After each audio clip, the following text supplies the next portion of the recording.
Josiah. The man who shot and killed an El Paso sheriff's deputy 4 years ago is now a convicted murderer after a jury very quickly returned a verdict at his trial. KFOX 14 News at 5, Jennifer Cuevas live in downtown El Paso for us with the punishment the killer could face now that he's guilty of capital murder. Jennifer.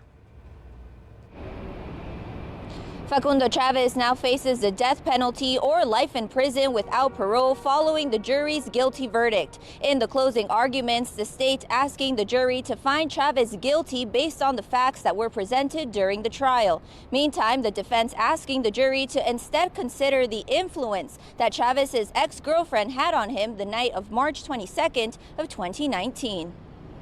Michelle Hill, prosecutor for the state of Texas, began the state's closing argument by telling the jury that the actions of Sheriff's Deputy Peter Herrera from March 12th through March 22nd of 2019 were admirable and not questionable. Hill went on to say Deputy Herrera was doing his job and was doing it well, before adding, quote, "The only thing Deputy Herrera did wrong was underestimate the defendant."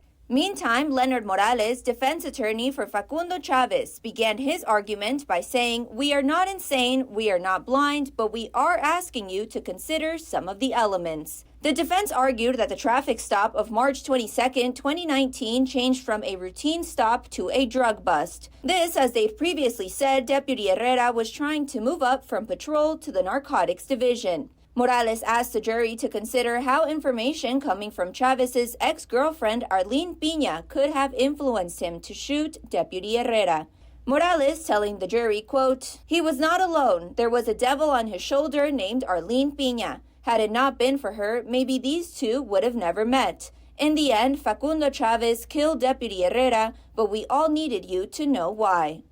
Before the jury was dismissed for deliberation, State Prosecutor William Dixon played Deputy Herrera's dash camera footage for the jury one last time. Dixon pleading to the jury to consider Chavez's history, calling him a psychopath, a convicted felon with a gun, and a drug dealer. Dixon wrapped up his argument by saying to the jury, quote, "I don't care what was going on through his mind, I care that he knowingly and intentionally acted."